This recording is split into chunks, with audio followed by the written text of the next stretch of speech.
बंदी छोड़ सतगुरु रामपाल जी परमेश्वर जी की जय हो।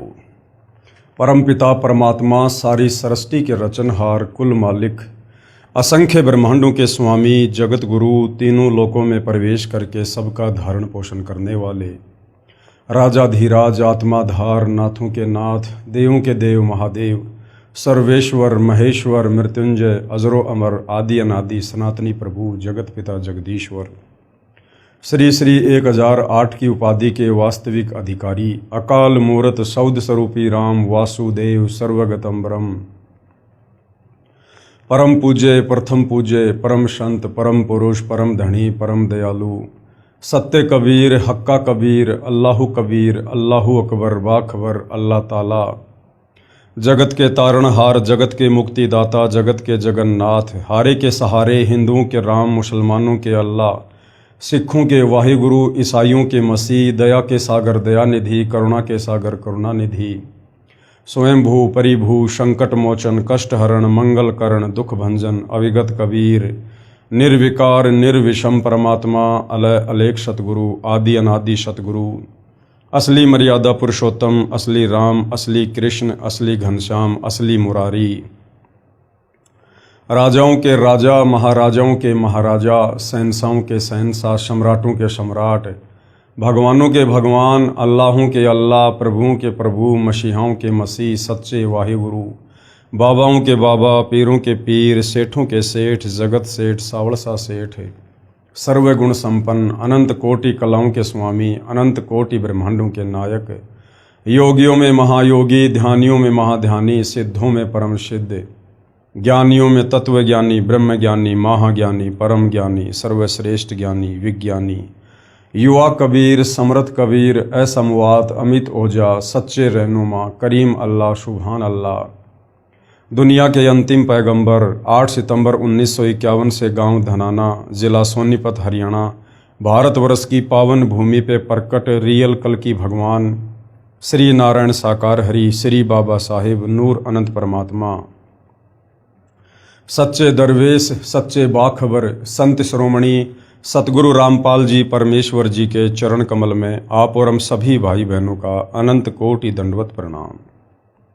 सत्साई भाई और बहनों, बहुत बड़ी दया बहुत बड़ी मेहर पूज्य गुरुदेव भगवान की परमेश्वर रामपाल जी की, जिनके शुभ आशीर्वाद से विशेष आशीर्वाद से उन्हीं के सत्संगों का संग्रह पवित्र आध्यात्मिक पुस्तक ज्ञान गंगा के ऊपर वीडियो बनाने की श्रृंखला जारी है।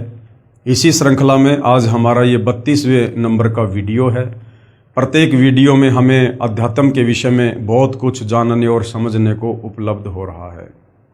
भाई और बहनों, ये पवित्र पुस्तक ज्ञान गंगा जो सर्व धर्मों के सर्व धर्मशास्त्रों के ज्ञान से प्रमाणित है, इस पुस्तक को पढ़ने के बाद हमारे मन मस्तिष्क में किसी भी प्रकार का संदेह भक्ति मार्ग को लेकर नहीं रह जाएगा।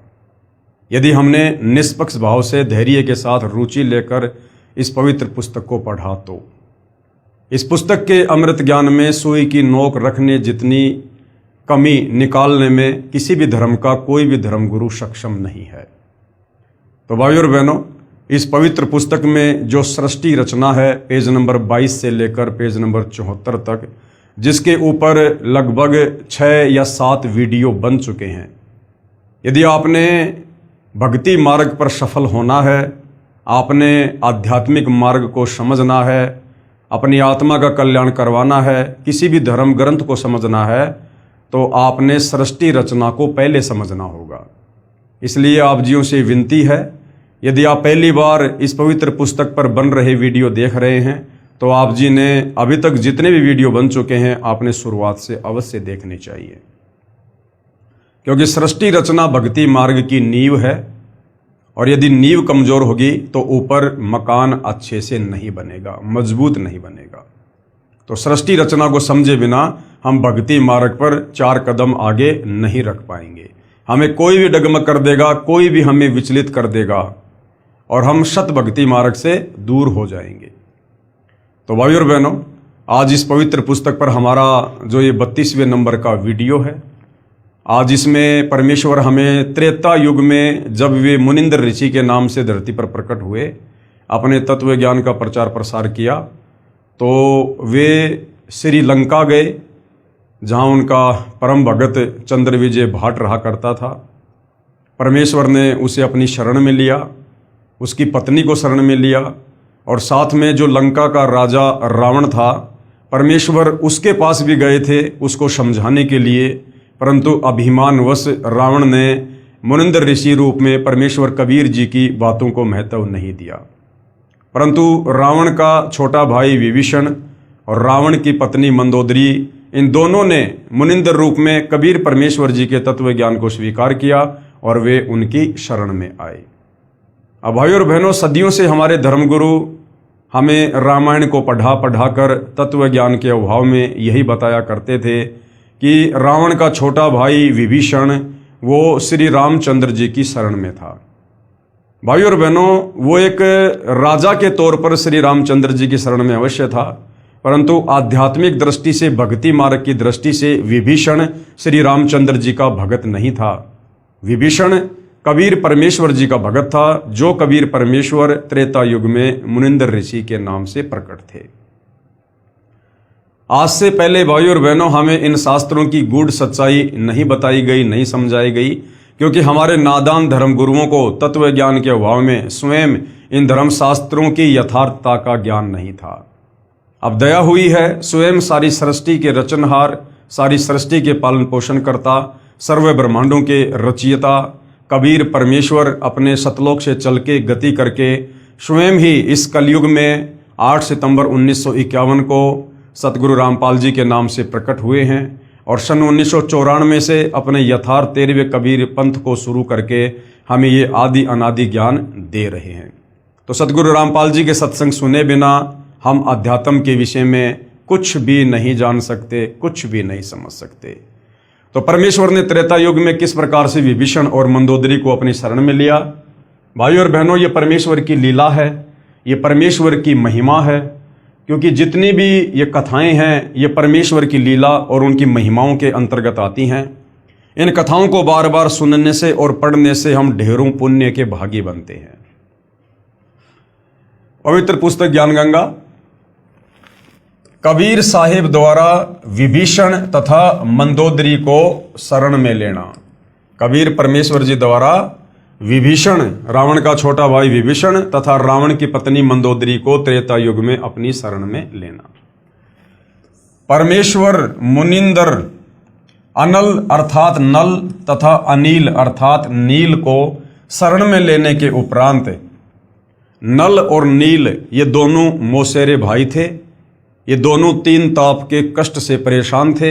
इन दोनों को कबीर परमेश्वर ने त्रेता युग में अपनी शरण में लिया, उनको स्वस्थ किया।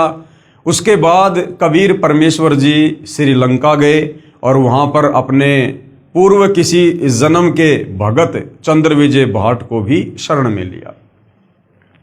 परमेश्वर मुनिंदर नल तथा नील को शरण में लेने के उपरांत श्रीलंका में गए। वहाँ पर एक परम भगत चंद्र विजय जी का 16 सदस्यों का पुण्य परिवार रहता था। यानी युगों युगों से ये भगत आत्मा चंद्र विजय ये कबीर परमेश्वर जी की शरण में रहता हुआ आ रहा था। वह भाट जाति में उत्पन्न पुण्यकर्मी प्राणी थे। परमेश्वर मुनिंदर यानी कबीर देव जी का उपदेश सुनकर पूरे परिवार ने नामदान प्राप्त किया। परम भगत चंद्र विजय जी की पत्नी भगतमती करमवती लंका के राजा रावण की रानी मंदोदरी के पास नौकरी यानी सेवा किया करती थी। जो चंद्र विजय था वो लंकापति रावण के दरबार में उसका मनोरंजन किया करता था। उसकी महिमा में कविताएं बना बना के मेहनताना प्राप्त किया करता था। और चंद्र विजय की जो पत्नी थी करमवती, वो लंकापति रावण की पत्नी मंदोदरी को उल्टे सीधे गंदे चुटकुले सुना सुना के उसको खुश किया करती थी, उसका मनोरंजन किया करती थी और कुछ मेहनताना प्राप्त किया करती थी। रानी मंदोदरी को हंसी मजाक अच्छे मंदे चुटकुले सुनाकर उसका मनोरंजन कराया करती थी। भगत चंद्र विजय राजा रावण के पास दरबार में नौकरी सेवा करता था। राजा की बड़ाई के गाने सुनाकर प्रसन्न करता था, यानी उन राजाओं की महिमा और प्रशंसा के गीत गाया करता था। भगत चंद्र विजय की पत्नी भगतमती करमवती परमेश्वर से उपदेश प्राप्त करने के उपरांत रानी मंदोदरी को प्रभु चर्चा जो सृष्टि रचना अपने सतगुरुदेव मुनिंदर जी से सुनी थी प्रतिदिन सुनाने लगी। कर्मवती क्या करने लगी? वो गंदे गाने, गंदे चुटकुले, उससे तो किनारा कर लिया कि मैंने अब उपदेश ले लिया है। और जीव्या तो वाये बली जो रटे हरि को नाम, वरना काट के फेंक दो मुख में बलो ना चाम। तो कर्मवती अब लंकापति रावण की पत्नी मंदोदरी को गंदे चुटकुले नहीं बल्कि परमेश्वर की सत महिमा सुनाया करती थी, सृष्टि रचना बताया करती थी। और परमेश्वर ने किन किन आत्माओं को सतयुग में अपनी शरण में लिया, किस प्रकार से परमात्मा पृथ्वी पर प्रकट होते हैं, इस प्रकार परमेश्वर की महिमा सुनाने लगी। भगतमती मंदोदरी रानी को अति आनंद आने लगा, क्योंकि मंदोदरी भी पूर्व जन्म की कबीर परमेश्वर जी की भगत थी, भगत आत्मा थी। इसलिए जैसे ही कर्मवती के मुख से परमेश्वर की महिमा सुनने लगी, उसे भी आनंद आने लगा, क्योंकि भाई और बहनों, आत्मा की खुराक परमेश्वर की चर्चा ही है। कई कई घंटों तक प्रभु की सत्य कथा को भगतमती कर्मवती सुनाती रहती थी तथा मंदोदरी की आंखों से आंसू बहते रहते। एक दिन रानी मंदोदरी ने कर्मवती से पूछा, आपने ये ज्ञान किससे सुना? आप तो बहुत अनाप शनाप बातें किया करती थी। इतना बदलाव परमात्मा तुल्य संत बिना नहीं हो सकता।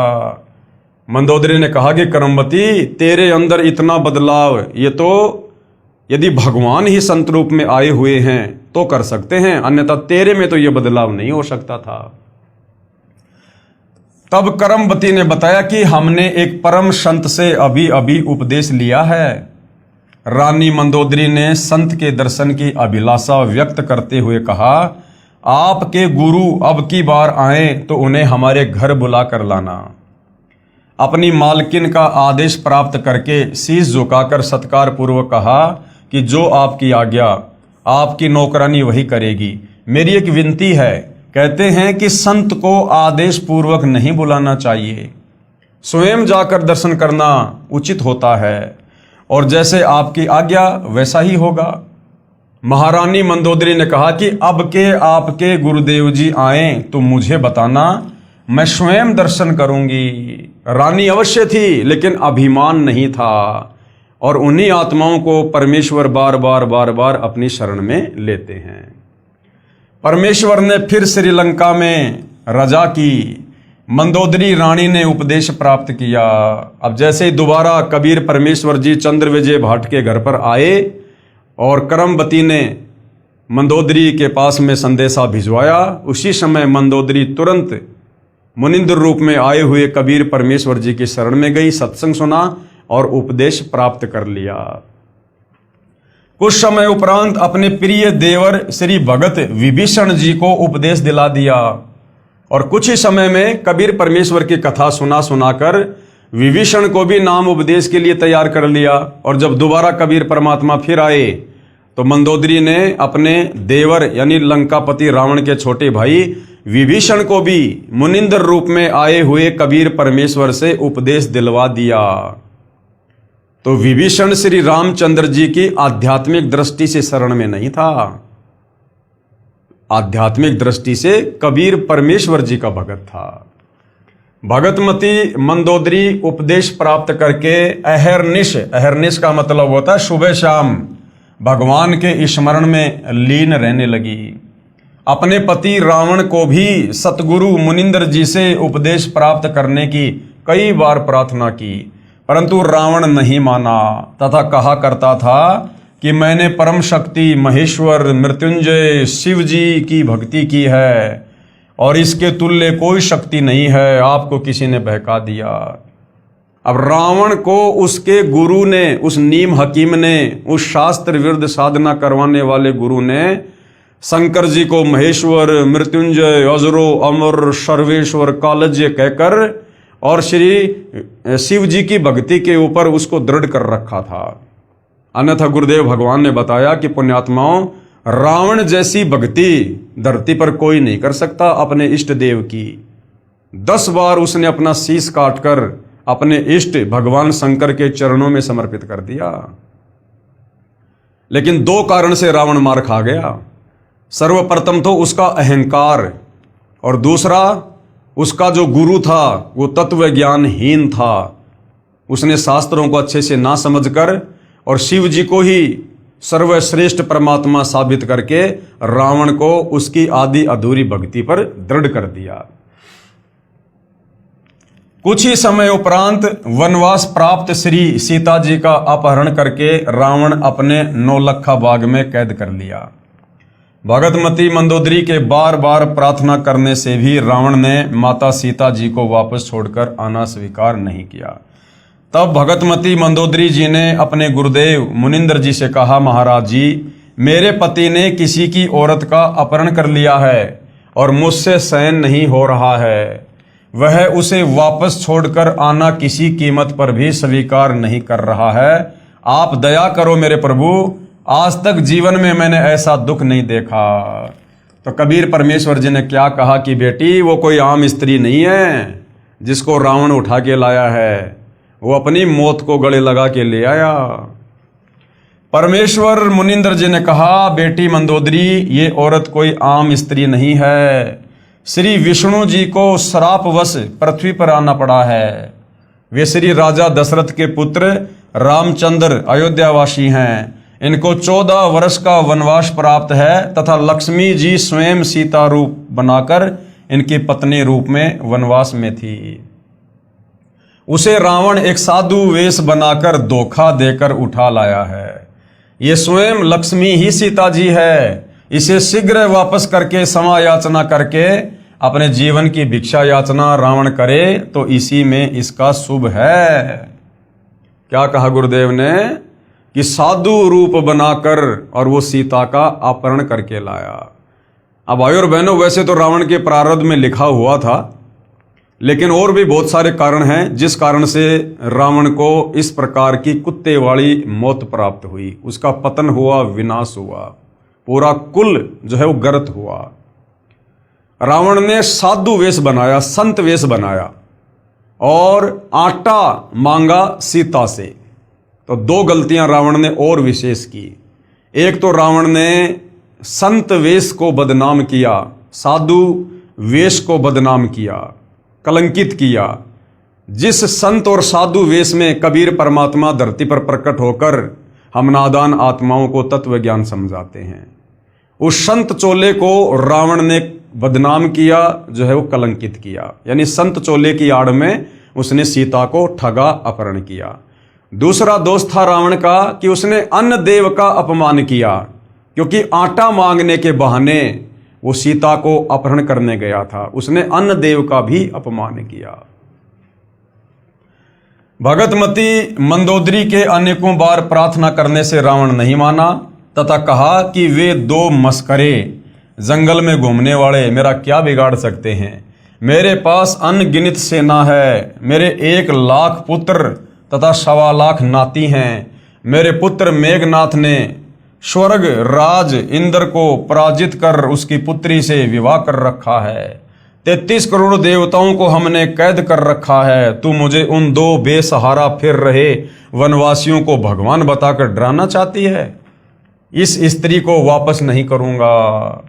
मंदोदरी ने भक्ति मार्ग का ज्ञान जो अपने पूज्य गुरुदेव से सुना था, रावण को बहुत समझाया। विभीषण ने भी अपने बड़े भाई को समझाया। रावण ने अपने बड़े भाई विभीषण को पीटा तथा कहा कि तू ज्यादा श्री रामचंद्र का पक्षपात कर रहा है, उसी के पास चला जा। एक दिन भगतमती मंदोदरी ने अपने पूज्य गुरुदेव से प्रार्थना की कि हे गुरुदेव, मेरा सुहाग उजड़ रहा है, एक बार आप भी मेरे पति को समझा दो। यदि वह आपकी बात को नहीं मानेगा तो मुझे विधवा होने का दुख नहीं होगा। अपनी बेटी मंदोदरी की प्रार्थना स्वीकार करके राजा रावण के दरबार के सामने खड़े होकर द्वारपालों से राजा रावण से मिलने की प्रार्थना की। द्वारपालों ने कहा, ऋषि जी, इस समय हमारे राजा जी अपना दरबार लगाए हुए हैं। इस समय अंदर का संदेश बाहर आ सकता है, परंतु बाहर का संदेश अंदर नहीं जा सकता। हम विवश हैं।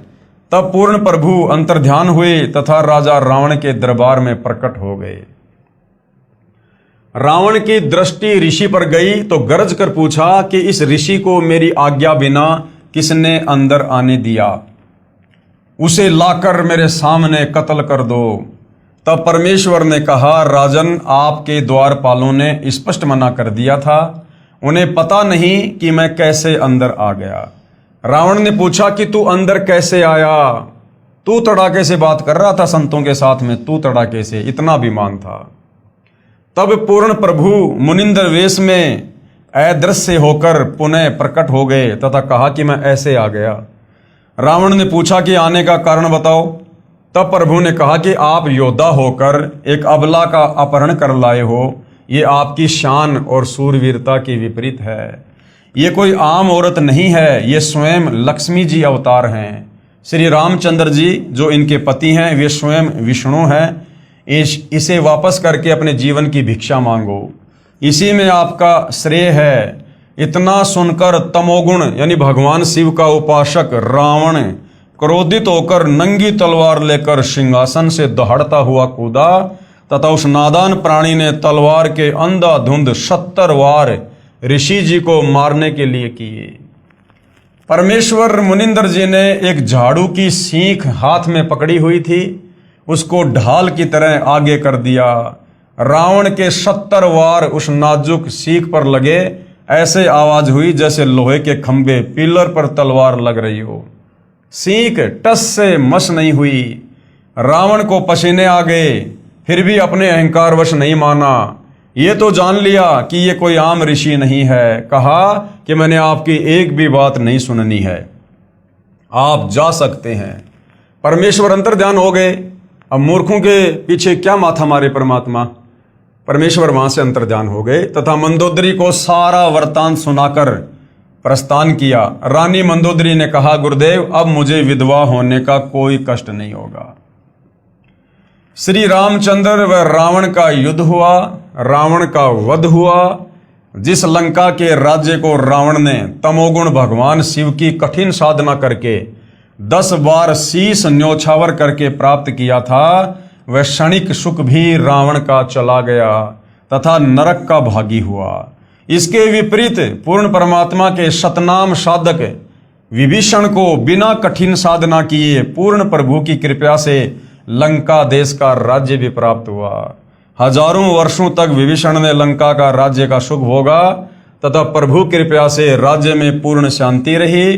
सभी राक्षस वृत्ति के व्यक्ति विनाश को प्राप्त हो चुके थे और भगतमती मंदोदरी तथा भगत विभीषण तथा परम भगत चंद्रविजय जी के परिवार के पूरे 16 सदस्य तथा अन्य जिन्होंने पूर्ण परमेश्वर का उपदेश प्राप्त करके आजीवन मर्यादावत सतभक्ति की, वे सर्व साधक यहाँ पृथ्वी पर भी सुखी रहे तथा अंत समय में परमेश्वर के विमान में बैठकर सतलोक शाश्वत स्थान में चले गए।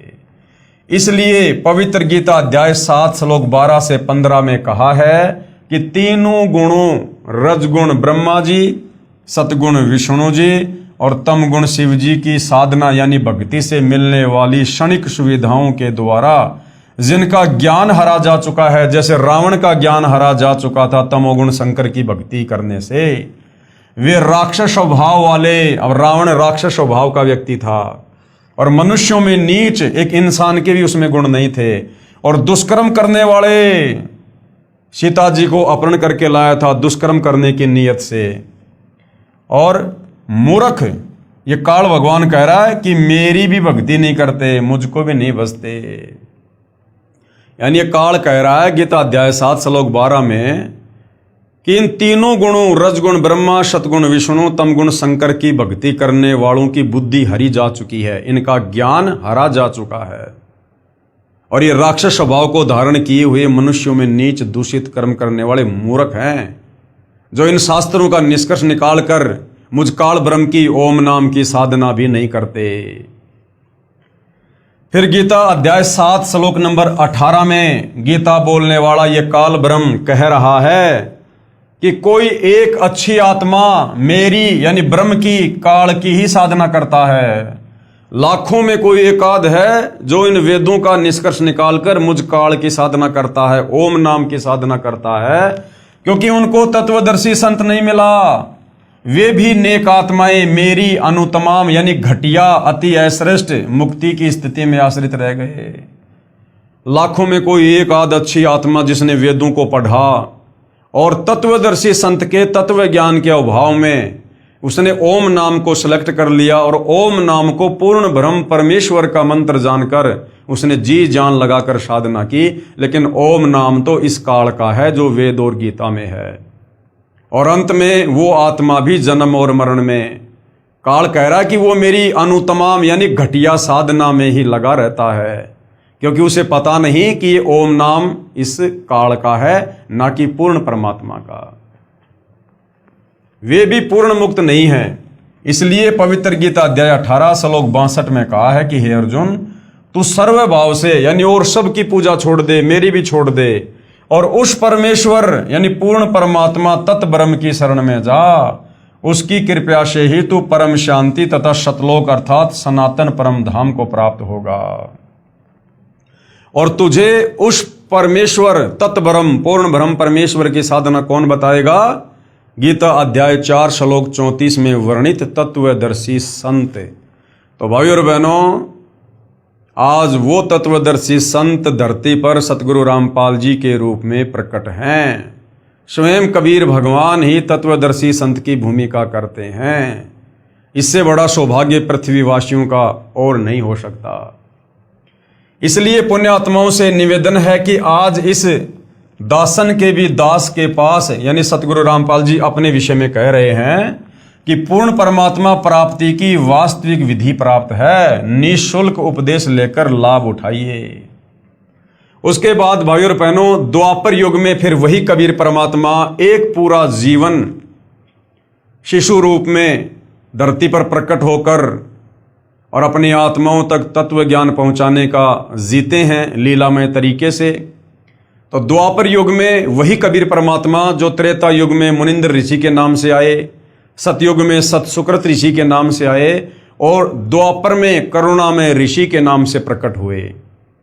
और जैसे परमेश्वर ने सतयुग और त्रेता में लीलाएं की, उसी प्रकार से द्वापर में भी अपनी अच्छी आत्माओं को अपनी शरण में लिया। तो द्वापर में परमेश्वर ने विशेषकर किन किन पुण्यात्माओं को अपनी शरण में लिया? द्वापर युग में इंद्रमती को शरण में लेना। द्वापर युग में चंद्र विजय नाम का एक राजा था। देखो, जो वो त्रेता युग में था वो भी चंद्र विजय था, लेकिन वो भाट जाति में था और रावण के दरबार में नौकर था। और द्वापर युग में जो ये चंद्र विजय है, ये स्वयं एक राजा था। द्वापर में चंद्र विजय नाम का एक राजा था और उसकी पत्नी इंद्रमती। त्रेता वाले चंद्र विजय की पत्नी का नाम था करमवती और द्वापर वाले राजा चंद्र विजय की पत्नी का नाम था इंद्रमती। उसकी पत्नी इंद्रमती बहुत ही धार्मिक प्रवृत्ति की औरत थी, संत महात्माओं का बहुत आदर किया करती थी। उसने एक गुरुदेव भी बना रखा था। उनके गुरुदेव ने बताया था कि बेटी, साधु संतों की सेवा करनी चाहिए, संतों को भोजन खिलाने से बहुत लाभ होता है। एकादशी का व्रत, मंत्र के जाप आदि साधनाएं जो गुरुदेव ने बताई थी, वह भगवत भक्ति में बहुत दृढ़ता से लगी हुई थी, क्योंकि ये इंद्रमती पूर्व जन्म में कबीर परमेश्वर जी की भगत थी। गुरुदेव ने बताया था कि संतों को भोजन खिलाया करेगी तो तू आगे भी रानी बन जाएगी। यानी रानी इंद्रमती का जो गुरु था, जिसको शास्त्र विधि अनुसार साधना का नहीं पता था, वो इंद्रमती को इस प्रकार की साधना पर लगा के रखा हुआ था और कहा तुझे स्वर्ग प्राप्ति होगी। रानी ने सोचा कि प्रतिदिन एक संत को भोजन अवश्य खिलाया करूंगी। उसने ये प्रतिज्ञा मन में ठान ली कि मैं खाना बाद में खाया करूंगी, पहले संत को खिलाया करूंगी, इससे मुझे याद बनी रहेगी, कहीं मुझे भूल ना पड़ जाए। रानी प्रतिदिन पहले एक संत को भोजन खिलाती, फिर स्वयं खाती और वर्षों से यह क्रम चल रहा था। अब एक समय क्या हुआ, हरिद्वार में कुंभ के मेले का संयोग हुआ। जितने भी ये त्रिगुण माया के उपासक संत थे, ये ब्रह्मा विष्णु महेश के जितने भी भगत थे, सभी गंगा में स्नान करने के लिए, पर्व लेने के लिए प्रस्थान कर गए। इस कारण से कई दिन रानी को भोजन कराने के लिए कोई संत नहीं मिला। रानी इंद्रमती ने स्वयं ही भोजन नहीं किया, स्वयं भी उसने भोजन नहीं किया। चौथे दिन अपनी बांदी से कहा कि बांदी देख ले कोई संत मिल जाए तो, नहीं तो आज तेरी रानी जीवित नहीं रहेगी। आज मेरे प्राण निकल जाएंगे परंतु मैं खाना नहीं खाऊंगी, क्योंकि उसने मनमुखी रूप से अपने गुरु के बताने के बाद प्रतिज्ञा कर ली थी। वह दीन दयाल कबीर परमेश्वर अपने पूर्व वाले भगत को शरण में लेने के लिए न जाने क्या क्या कारण बना देता है। बांदी ने ऊपर अटारी पर चढ़कर देखा कि सामने से एक संत आ रहा था। सफेद कपड़े थे। द्वापर युग में परमेश्वर कबीर करुणामय नाम से आए थे। बांदी नीचे आई और रानी से कहा कि एक व्यक्ति है जो साधु जैसा नजर आता है। रानी ने कहा कि जल्दी से बुला ला। बांदी महल से बाहर गई तथा प्रार्थना की कि साहेब आपको हमारी रानी ने याद किया है। करुणामय साहिब ने कहा, रानी ने मुझे क्यों याद किया है? मेरा और रानी का क्या संबंध है? नौकरानी ने सारी बात बताई। करुणामय कबीर साहिब ने कहा कि रानी को आवश्यकता पड़े तो यहां आ जाए। यानी परमात्मा अपनी उस आत्मा के भाव चेक करना चाहते थे कि ये अपने नादान गुरु के कहने पर वैसे ही भूखी मर रही है या साधु संतों के प्रति इसके मन में कोई श्रद्धा भी है। रानी को आवश्यकता पड़े तो यहां आ जाए, मैं यहां खड़ा हूं। तू बांदी और वो रानी, मैं वहां जाऊं, और यदि वह कह दे कि तुझे किसने बुलाया था या उसका राजा ही कुछ कह दे, और बेटी संतों का अनादर बहुत पापदायक होता है। बांदी फिर वापस आई और रानी से सब वार्ता कह सुनाई। तब रानी ने कहा कि बांदी मेरा हाथ पकड़ और चल। जाते ही रानी ने दंडवत प्रणाम करके प्रार्थना की कि हे परवरदिगार, चाहती तो ये हूं कि आपको कंधे पर बैठा लूं। करुणामय साहिब ने कहा, बेटी मैं यही देखना चाहता था कि तेरे में कोई श्रद्धा भी है या वैसे ही भूखी मर रही है। अब भाई और बहनों, ये गलती वर्तमान में आप और हमने नहीं करनी है, क्योंकि वर्तमान ये भक्ति युग है, कलयुग की पिछली पीढ़ी है, और आप और हमें जो मिलना था वो मिल चुका है। यानी पूर्ण ब्रह्म परमेश्वर स्वयं पूर्ण संत के रूप में हमें मिल चुके हैं। अब ये रानी इंद्रमती जिस प्रकार की गलती कर रही है, हर किसी संत के चरणों में गिर जाना, दंडवत करना, हर किसी संत में पूर्ण श्रद्धा जो है वो प्रकट कर देना, ये गलती अब आप और हमने नहीं करनी है। इंद्रमती को तो उस समय पूर्ण तत्व ज्ञान नहीं था, वो भक्ति युग मोक्ष मार्ग नहीं था उस समय कंप्लीट।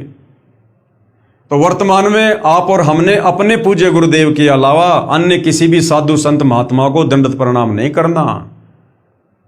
आदरवश सम्मानवश झुक के हाथ जोड़ के प्रणाम सभी को कर सकते हैं, चाहे आम व्यक्ति हो चाहे साधु संत हो, हमारी दृष्टि में सब बराबर हैं। और अब हमें तत्व ज्ञान हो गया तो अब हमें पता चल गया कि हमारे पूज्य गुरुदेव के अलावा चाहे कोई कितना ही बड़ा साधु संत महात्मा नजर क्यों ना आता हो, वो अंदर से खाली खोखा है, केवल डूंडा साधु का है, अंदर उसके भक्ति भाव नहीं है। वो शास्त्र विरुद्ध साधना ही करता हुआ मिलेगा, चाहे कितना भी उच्च कोटि का माना हुआ संत क्यों ना दिखाई दे। तो अब आप और हमने अपने पूज्य गुरुदेव के अलावा गुरु रूप में अन्य किसी को भी हमने वो भाव नहीं देना है, उसके प्रति वो श्रद्धा प्रकट नहीं करनी है जो रानी इंद्रमती ने अपने गुरु के अलावा और कबीर परमेश्वर जी को भी एक संत जानकर उनको दंडवत प्रणाम किया, विशेष श्रद्धा जो है वो प्रकट की, क्योंकि वर्तमान में तत्व ज्ञान गुरुदेव ने हमें कंप्लीट दे दिया है। मैं यही देखना चाहता था कि तेरे में कोई श्रद्धा भी है या वैसे ही भूखी मर रही है। रानी ने अपने हाथों खाना बनाया। करुणामय रूप में आए कबीर देव ने कहा कि मैं खाना नहीं खाता, मेरा शरीर खाना खाने का नहीं है, यानी मेरा शरीर आप लोगों की तरह पांच तत्व का नहीं है, मेरा तेज पुंज का शरीर है। तो रानी ने कहा कि मैं भी खाना नहीं खाऊंगी। करुणामय साहिब ने कहा कि ठीक है बेटी, लाओ खाना खाते हैं, क्योंकि समर्थ उसी को कहते हैं जो चाहे सो कर दे। सतगुरु जो चाहे सो कर ही भरम पड़ो मत कोई, और सेऊ धड़ पर शीश चढ़ाया पाछे करी रसोई। करुणामय साहिब ने खाना खा लिया।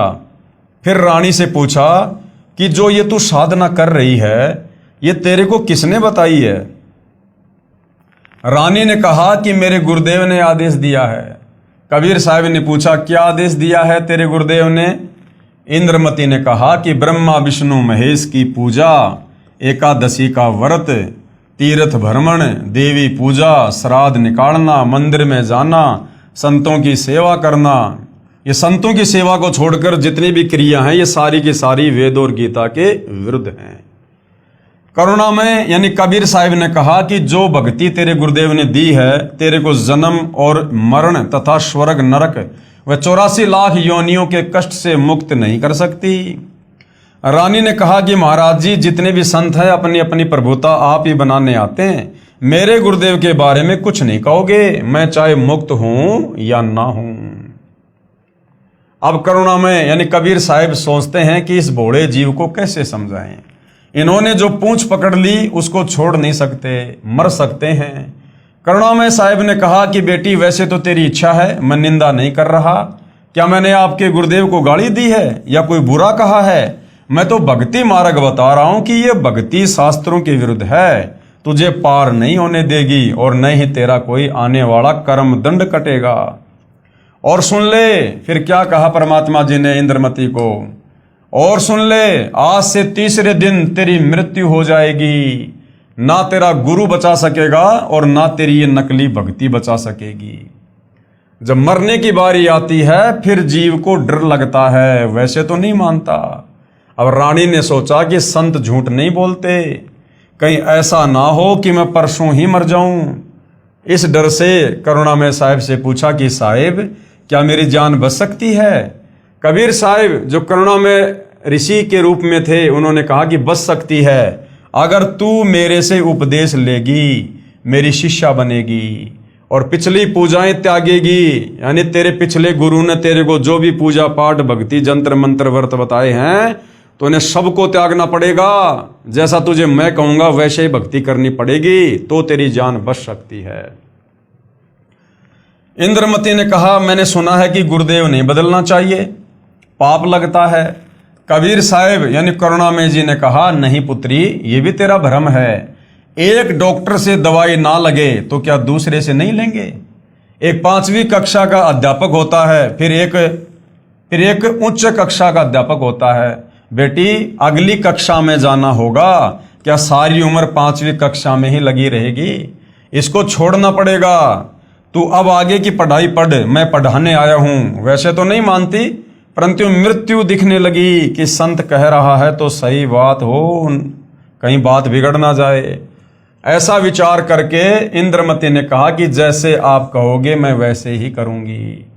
करुणा में यानी कबीर साहिब ने उपदेश दिया और कहा कि तीसरे दिन मेरे रूप में काल आएगा, तू उससे बोलना मत। जो मैंने नाम दिया है 2 मिनट तक इसका जाप करना, 2 मिनट के बाद उसको देखना है, उसके बाद सत्कार करना। वैसे तो गुरुदेव आए तो अति शीघ्र चरणों में गिर जाना चाहिए, ये मेरा केवल इस बार आदेश है। रानी ने कहा ठीक है। अब भाई और बहनों एक सत्संग में गुरुदेव ने बताया कि काल का जो काम है वो है त्रिकुटी पर। इस पृथ्वी पर काल नहीं आता है, यहाँ तो उसके छोटी मोटी शक्तियाँ ये ब्रह्मा विष्णु महेश भैरव भूत बेताल यही काफ़ी हैं। काल का असली बखेड़ा शुरू होता है त्रिकुटी पर। जब हम शरीर छोड़कर त्रिकुटी पर जाएंगे उस समय काल अपना दाव लगाएगा हमें डगमग करने के लिए, विचलित करने के लिए।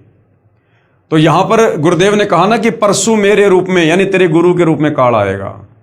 तो कबीर परमेश्वर की स्वयं की ही लीला थी, ये काल नहीं आया। कबीर परमात्मा ने स्वयं ही काल का रूप धारण किया और इंद्रमती के पास में आया। इसका रीजन आपको आगे पता चलेगा। अगर परमात्मा इस प्रकार का झटका ना देते तो इंद्रमती को ये वहम हो जाता कि मेरी कोई मृत्यु नहीं होनी थी तीसरे दिन, और धन के चक्कर में, पैसे के चक्कर में, क्योंकि मैं रानी हूं ना, इसलिए मेरे को इस महाराज जी ने, करुणामय जी ने मूर्ख बना दिया। मेरी कोई मृत्यु नहीं होनी थी। इसलिए परमेश्वर ने उस आत्मा को दृढ़ करने के लिए काल के रूप में आकर झटका देना था। अब रानी को तो चिंता बनी हुई थी, श्रद्धा से जाप कर रही थी। कबीर साहिब करुणामय साहिब का रूप बनाकर गुरुदेव रूप में काल आया, आवाज लगाई इंद्रमती इंद्रमती। अब उसको तो पहले ही डर था, सुमरण करती रही थी, काल की तरफ नहीं देखा। 2 मिनट के बाद जब देखा तो काल का स्वरूप बदल गया। काल का ज्यों का त्यों चेहरा दिखाई देने लगा। कर्णों में साहिब का स्वरूप नहीं रहा। जब काल ने देखा कि तेरा तो स्वरूप ही बदल गया, वो जान गया कि इसके पास कोई शक्ति युक्त मंत्र है। ये कहकर चला गया कि तुझे फिर देखूंगा, अब तो बच गई। रानी बहुत खुश हुई, फूली नहीं समाई। कभी अपनी बांदियों को कहने लगी कि मेरी मृत्यु होनी थी, मेरे गुरुदेव ने मुझे बचा लिया। राजा के पास गई तथा कहा कि आज मेरी मृत्यु होनी थी, मेरे गुरुदेव ने रक्षा कर दी, मुझे लेने के लिए काल आया था। अब राजा कहाँ इन बातों पर इतना ज्यादा गौर करे। राजा ने कहा कि तू ऐसे ड्रामे करती रहती है, काल आता तो क्या तुझे छोड़ जाता। ये सब संत बहका देते हैं। अब इस बात को वह कैसे माने। खुशी खुशी में रानी लेट गई। कुछ देर के बाद सरप बनकर काल फिर आया और रानी को डस लिया। जो ही सरप ने डसा, रानी को पता चल गया। रानी जोर जोर से चिल्लाई, मुझे सांप ने डस लिया। नौकर भागे। देखते ही देखते एक मोरी, पानी निकालने का छोटा छिद्र, उसमें से वह सरप निकल गया। अपने गुरुदेव को पुकार कर रानी बेहोश हो गई। करुणा में यानी कबीर साहिब वहां प्रकट हो गए। लोगों को दिखाने के लिए मंत्र बोला। वे तो बिना मंत्र भी जीवित कर सकते हैं, किसी जंत्र मंत्र की आवश्यकता नहीं। इंद्रमती को जीवित कर दिया। रानी ने बड़ा शुक्र मनाया कि हे बंदी छोड़, यदि आज आपकी शरण में नहीं होती तो मेरी मृत्यु हो जाती।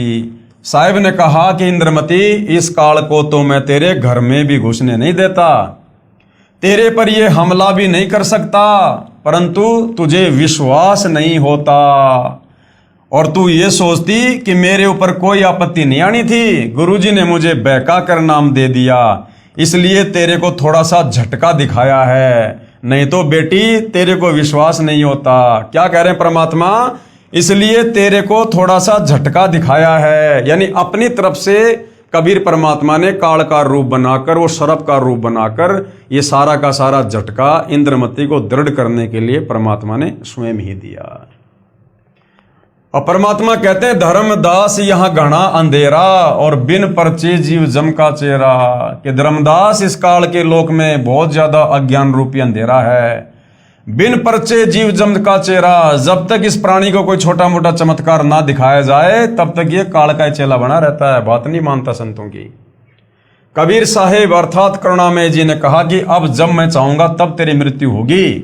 गरीबदास जी कहते हैं, गरीब काल डरे करतार से। ये जो 21 ब्रह्मांड का स्वामी, ब्रह्मा विष्णु महेश का पिता, कहते हैं ये भी कबीर परमात्मा जी से डरता है। और जय जय जय जगदीश। और जोरा जोड़ी झाड़ती, जोरा यानी मौत, मौत उस कबीर परमेश्वर के दरबार में उस कबीर परमेश्वर की जूतियां झाड़ती है। और पग रज डारे शीस, और जो धूल है कबीर परमेश्वर के जूतियों की, उनके चरणों की, ये मौत अपने शीश पर डालती है। यानी ये दोनों, ये काल और मौत, ये कबीर परमेश्वर जी के नौकर हैं, नौकर। ये काल कबीर भगवान यानी कबीर परमेश्वर जी से डरता है और ये मौत कबीर साहिब के जूते झाड़ती है, अर्थात नौकर तुल्य है।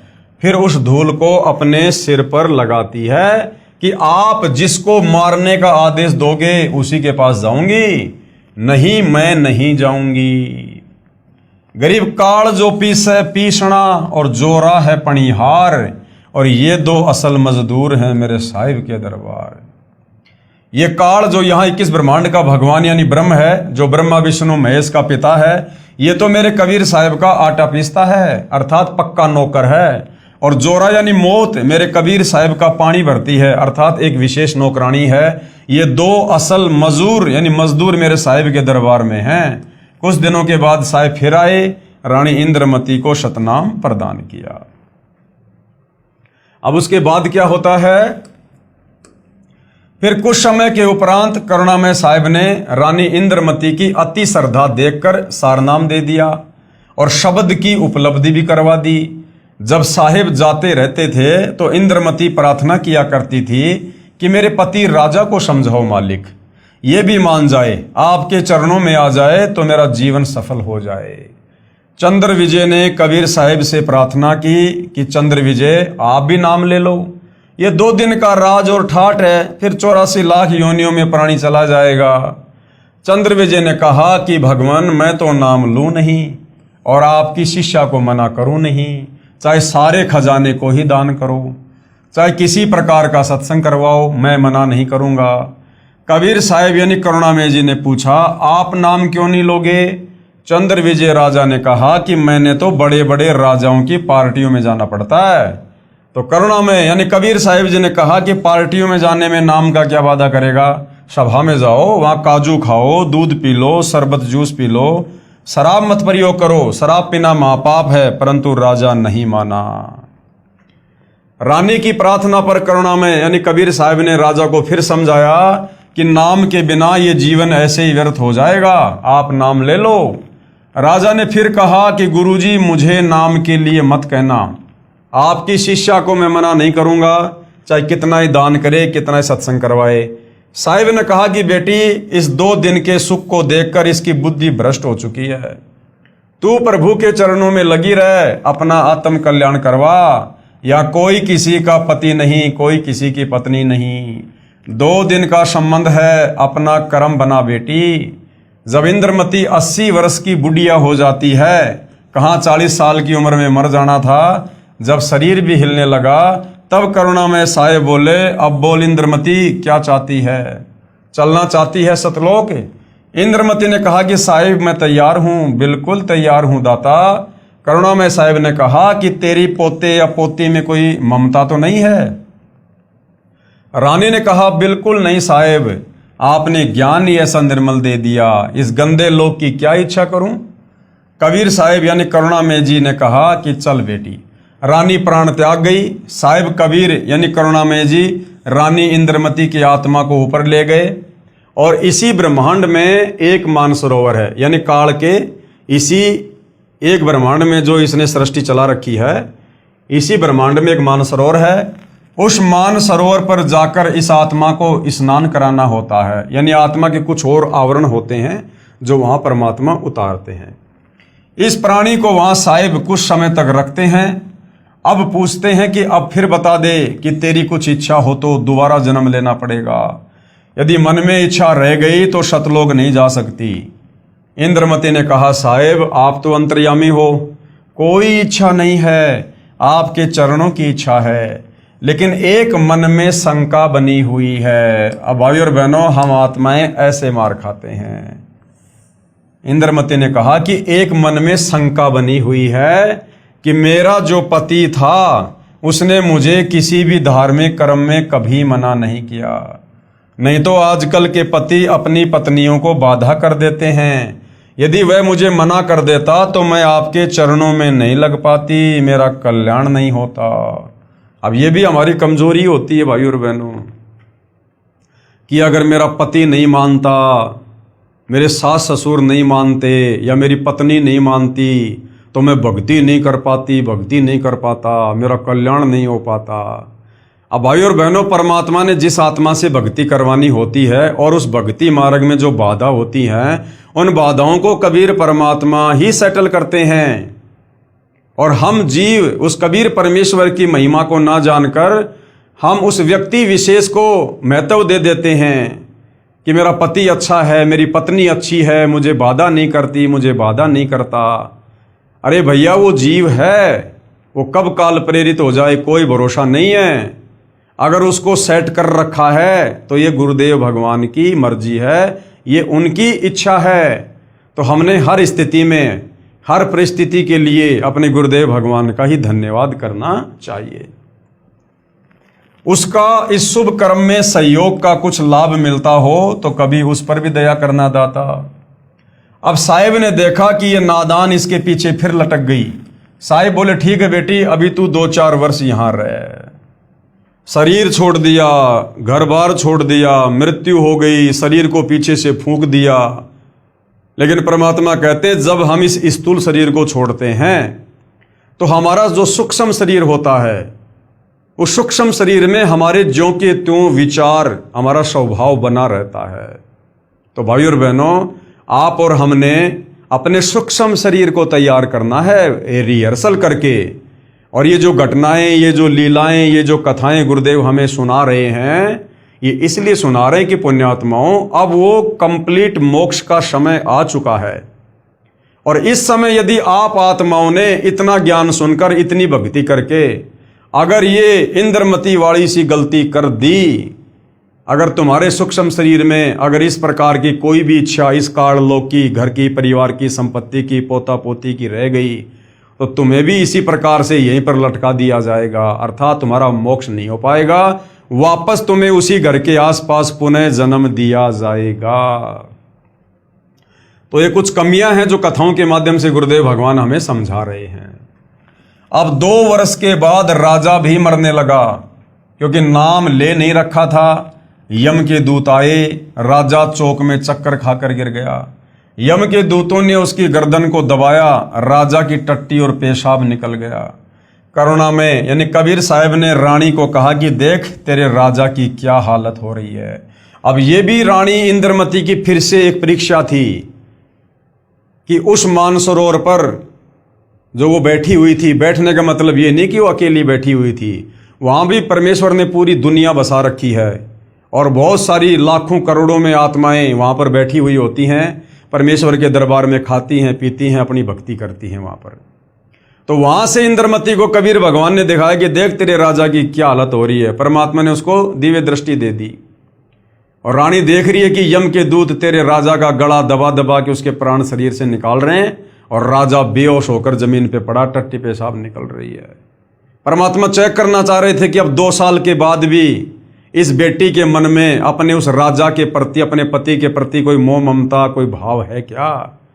तो परमात्मा ने देखा कि ज्यों का त्यों है। रानी द्रवित हो गई और कहने लगी, हे भगवान देख लो, अगर इस शुभ कर्म में किया गया उसका कोई सहयोग हो तो परमात्मा देख लो, उस पर भी रजा कर दो। वहां से साहिब दिखा रहे हैं। तब रानी ने कहा कि देख लो दाता, यदि उसका भक्ति में सहयोग का कोई फल बनता हो तो दया कर लो। रानी को फिर भी थोड़ी सी ममता बनी थी। साहिब कबीर यानी करुणामय ने सोचा कि ये फिर कालजाल में फंसेगी। ये सोचकर मानसरोवर से वहां गए जहां राजा चंद्र विजय अपने महल में अचेत पड़ा था। यमदूत उसके प्राण निकाल रहे थे। कबीर साहिब के आते ही यमदूत ऐसे आकाश में उड़ गए जैसे मुर्दे से गिद्ध उड़ जाते हैं। चंद्र विजय होश में आ गया। सामने करुणामय साहिब खड़े थे, केवल चंद्र विजय को दिखाई दे रहे थे, किसी अन्य को दिखाई नहीं दे रहे थे। चंद्र विजय चरणों में गिरकर याचना करने लगा, मुझे क्षमा कर दो दाता। और जब दाता समझाया करता था उस समय तो अपने आप में फन्ने खां बन रहा था कि मैं नहीं करता भक्ति, मुझे तो पार्टियों में जाना पड़ता है, अपनी रानी से भक्ति करवाओ। और जब यम के दूतों ने घेर लिया, प्राण निकालने लगे, मारने लगे, और जब वहां पर कबीर परमात्मा जी प्रकट हुए तो चंद्र विजय चरणों में गिरकर याचना करने लगा, मुझे क्षमा कर दो दाता, मेरी जान बचाओ। क्योंकि अब उसने देखा कि तेरी जान जाने वाली है। आसपास में सैनिक खड़े थे, बॉडीगार्ड खड़े थे, कोई कुछ नहीं कर पा रहा था, क्योंकि यम के दूत औरों को दिखाई नहीं देते, जब प्राण निकालने आते हैं उसी को दिखाई देते हैं। जब इस जीव की आंख खुलती है कि ये तो बात बिगड़ गई, उस समय जीव चेतता है, मुझे क्षमा कर दो दाता, मेरी जान बचा लो मालिक। कबीर साहिब ने कहा, राजा आज भी वही बात है, उस दिन भी वही बात थी, नाम लेना होगा। राजा ने कहा, मैं नाम ले लूंगा जी, अभी ले लूंगा नाम। कबीर साहिब ने नाम उपदेश दिया तथा कहा कि अब मैं तुझे 2 वर्ष की उम्र दूंगा, यदि इसमें एक श्वास भी खाली चला गया तो फिर कर्मदंड रह जाएगा। कबीर जीवन तो थोड़ा ही भला, जय सत सुमरण हो, लाख बरस का जीव ना लेखे धरे न को। इस काल के लोक से निकलना है तो लंबी उम्र की परमात्मा से उम्मीद मत करना। अब भाई और बहनों विचार करो, आप और हमने इस वहम में नहीं रहना है कि भाई इस कलयुग में 100 साल की उम्र होती है और मैं तो भगत हूं, मैंने तो उल्टा सीधा खाना पीना सब छोड़ दिया, मैं तो 100 साल तक आराम से जिंदा रहूंगा, स्वस्थ रहूंगा।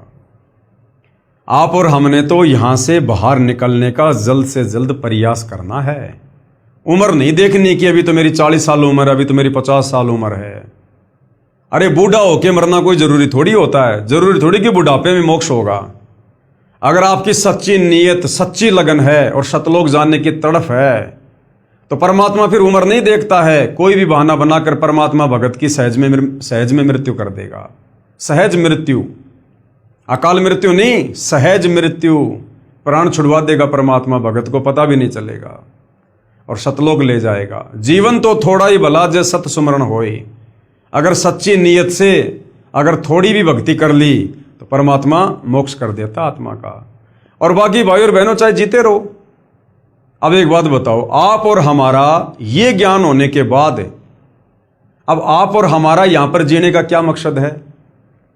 ना हमने कोई बिजनेस खड़ा करना जिसके लिए हम जी रहे हैं, ना हमने यहां पर कोई काम धंधे को आगे बढ़ाना, ना हमने कोई रिश्तेदारियों से प्यार और ये भाईचारा बढ़ाना। हमने करना क्या है? हमें परमात्मा ने अंत दिखा दिया, भविष्य दिखा दिया कि बिना भक्ति के आगे अंधकार ही अंधकार है, और यहां से निकल लोगे तो फायदा है, नहीं तो ये काल का लोक है। अगर किसी भी पॉइंट पे फिसल गए तो फिर से जन्म मरण। तो आप और हमारा भाई और बहनों, चाहे हम 10 साल जिए चाहे 100 साल जिए, हमारा मकसद क्या है? जब तक हम जी रहे हैं तब तक हमारा मकसद ये कि भक्ति ज्यादा से ज्यादा करके भक्ति धन इकट्ठा करें और हम शतलोक चलें। और दूसरा तो भगत का कोई मकसद यहां इस काल के लोक में जीने का हो ही नहीं सकता कि भाई 2 साल बाद मेरे पोता होगा, मैं पोते का मुंह देखूंगा। अगर इस प्रकार की भी मन में कोई इच्छा है तो वो भगत नहीं है। बड़ा मकान बनाने की, बड़ी कार कोठी लाने की इच्छा है, वो भगत नहीं है। इच्छा तो हमने यहां पर किसी चीज की करनी ही नहीं है कि 2 साल बाद इतने पैसे हो जाएंगे, फिर मकान बनाऊंगा, गाड़ी लाऊंगा। अगर 2 साल के बीच में मृत्यु हो गई तो हमारी इच्छा क्या थी? बड़ा मकान बनाने की, बड़ी गाड़ी लाने की, बच्चे की शादी करने की, पोते का मुंह देखने की। अगर उस काम के कंप्लीट होने से पहले जो हमने मन में इच्छा कर रखी थी, अगर उससे पहले हमारी मृत्यु हो गई तो हमारा मोक्ष नहीं होगा, क्योंकि अभी हमारी काल लोक में कुछ करने की, कुछ प्राप्त करने की इच्छा शेष है। इसलिए परमात्मा कहते हैं, चिंता तो हरि नाम की और न चिंता दास है। और कोई योजना मत बनाओ, भगत कोई योजना ना बनाए किसी भी प्रकार की। सुबह रोटी मिल गई, शाम की रोटी की उम्मीद भी मत करना, ना जाने कब यहां से चलना हो जाए। और अगर आगे की कोई प्लानिंग, कोई योजना, कोई इच्छा मन में है तो अंतर्यामी परमात्मा नहीं लेके जाएगा, यहीं पे रहना पड़ेगा, उस इच्छा को पूरा करवाएगा पहले परमात्मा।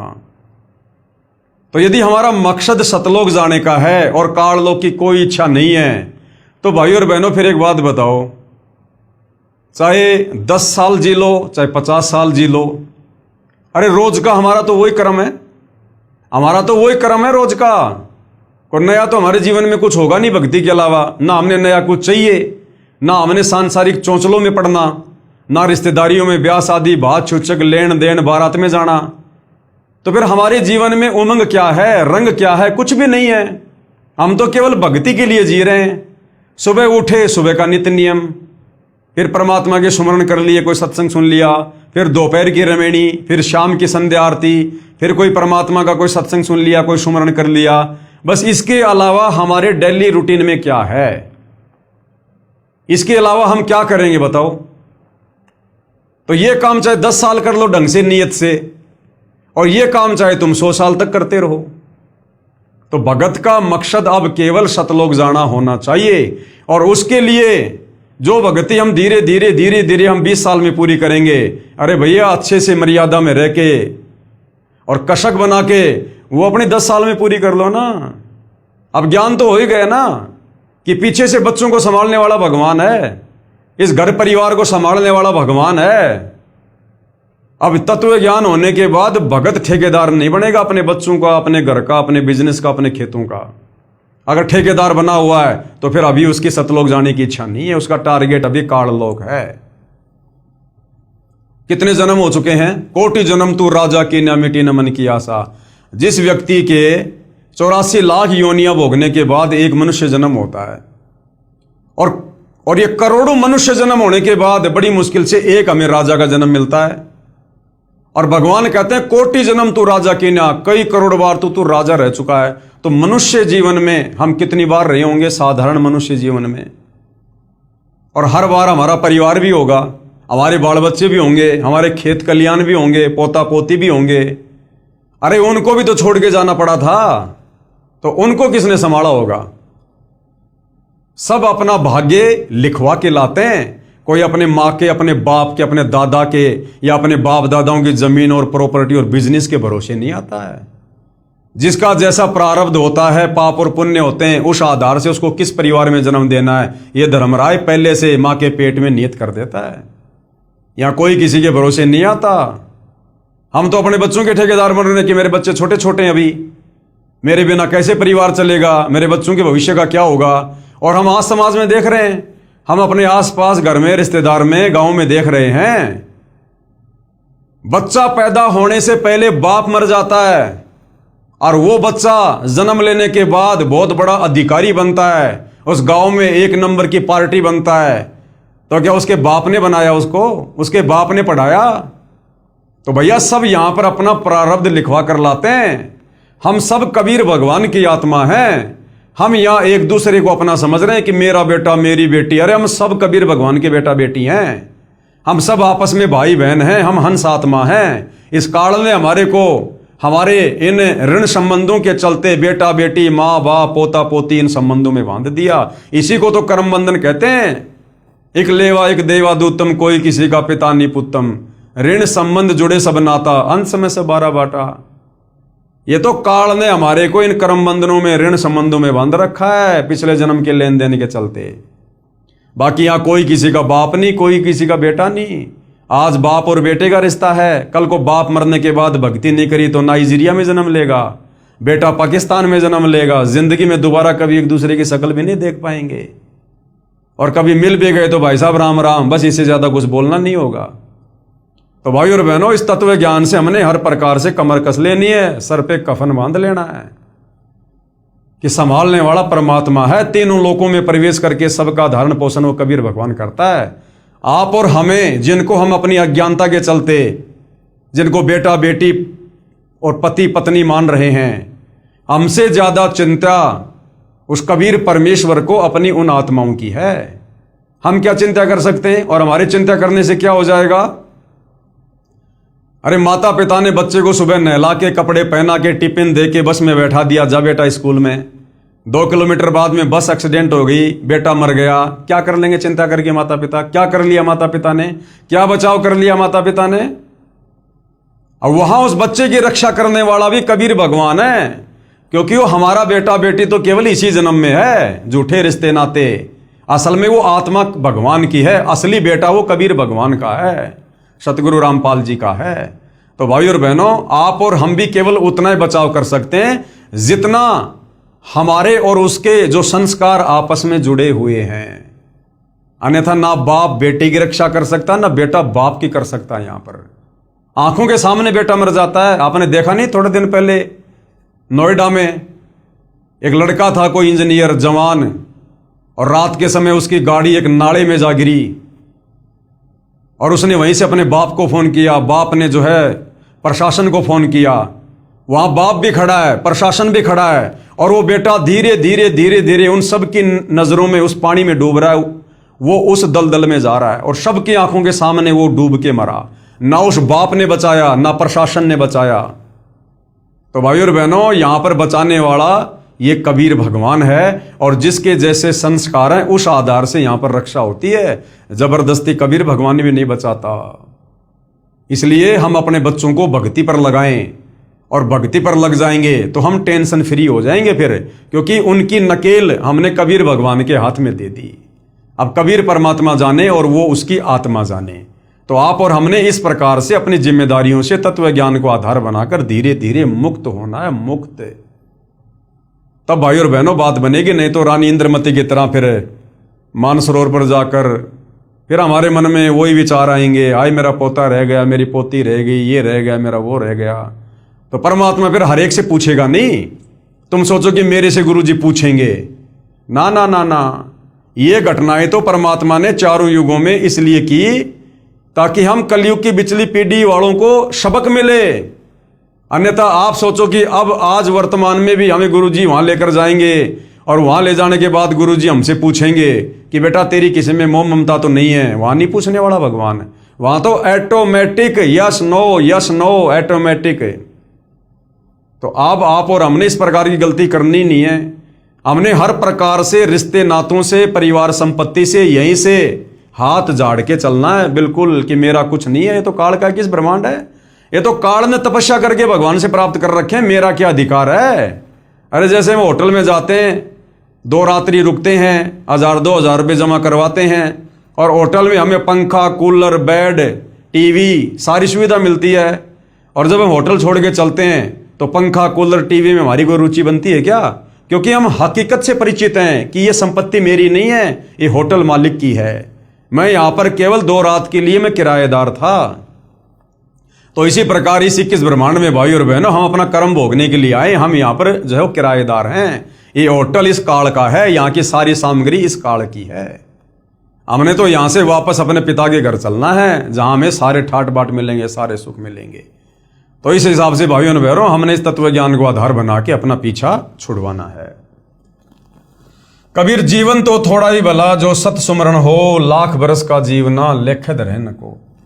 शुभ कर्म में सहयोग दिया हुआ पिछला कर्म और साथ में श्रद्धा से 2 वर्ष के सुमरण से तथा 3 नाम प्रदान करके कबीर साहब चंद्र विजय को भी पार कर ले गए। बोलो सतगुरुदेव की जय, जय हो बंदी छोड़ की।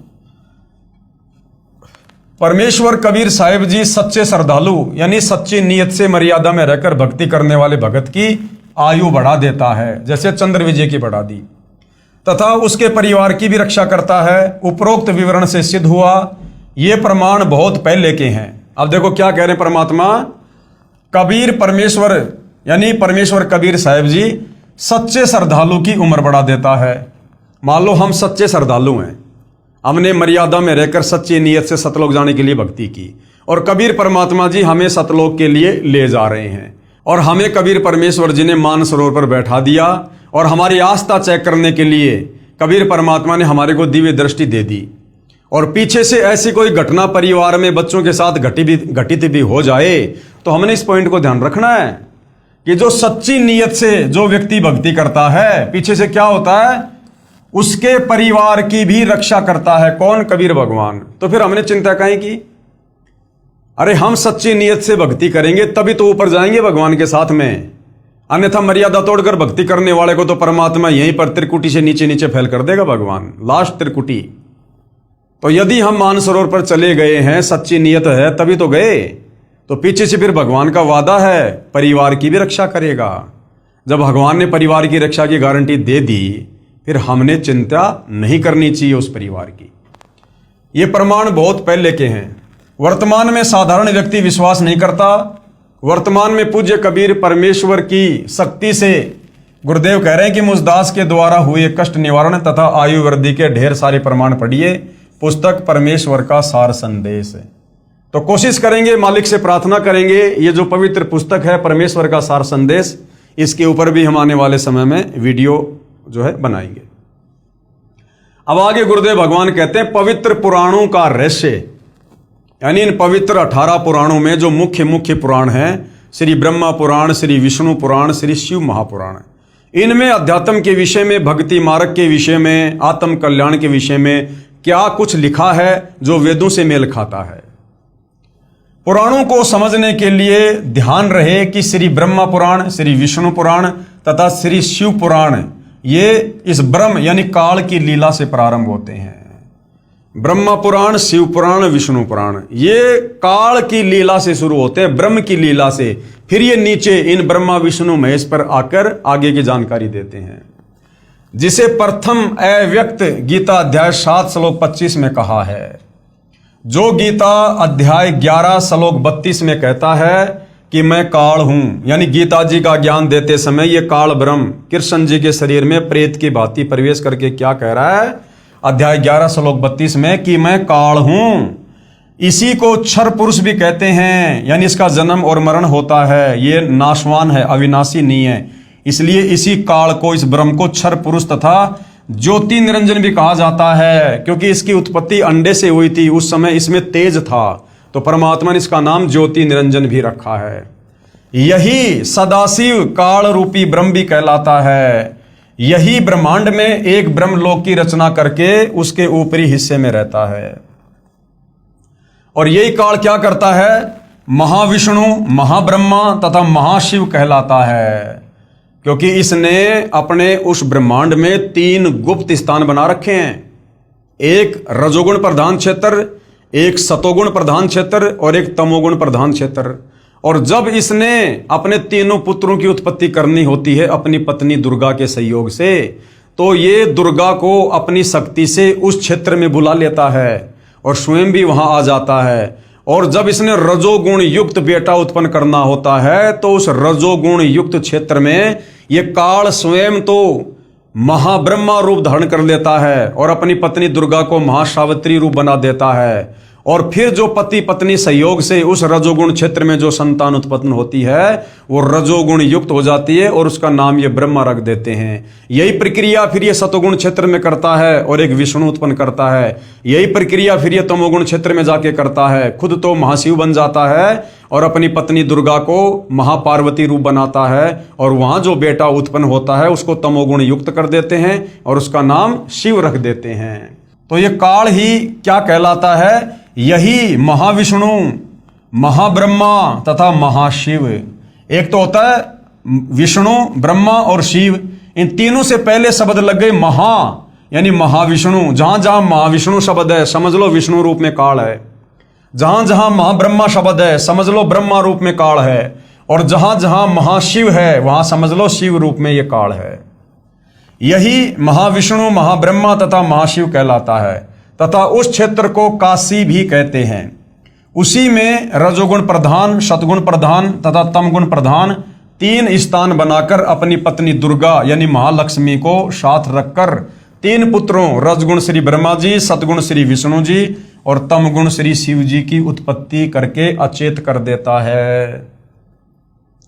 अचेत अवस्था में ही इनकी परवरिश करता रहता है। अब इनकी जो परवरिश है वो कैसे होती है? अचेत अवस्था में, क्योंकि आध्यात्मिक शक्तियां हैं भाई और बहनों। आम व्यक्ति अगर बेहोश हो जाए, अचेत हो जाए, कोमा में चला जाए, जैसे बहुत सारे लोग हैं किसी कारण से कोमा में चले जाते हैं, 5-5 साल 10-10 साल कोमा में रहते हैं, तो उनकी परवरिश कैसे हो रही है? डॉक्टर नलकियों के द्वारा करते हैं। इसी प्रकार आध्यात्मिक शक्ति होती है, उसमें आध्यात्मिक तरीके से उनकी परवरिश होती है। तो जब तक ये जवान नहीं हो जाते हैं तब तक काल के आदेश से दुर्गा इनको अचेत रखती है।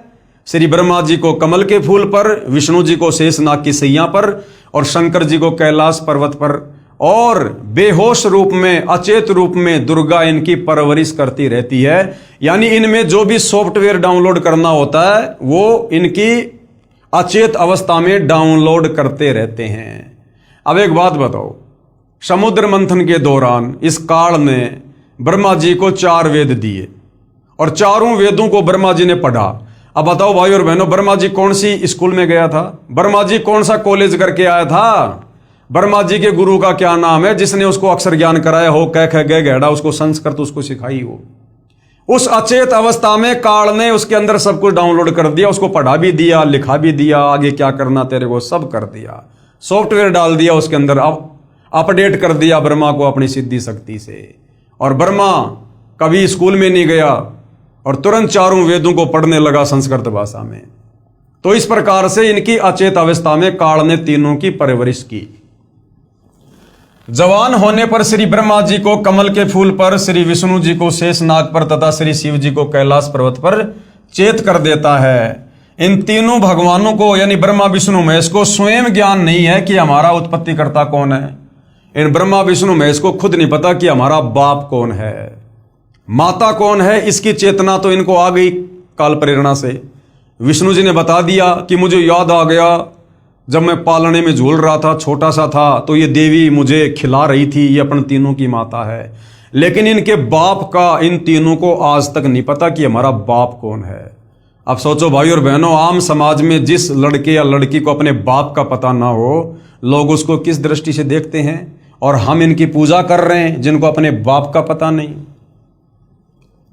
इन तीनों प्रभुओं को स्वयं ज्ञान नहीं कि हमारा उत्पत्तिकर्ता कौन है।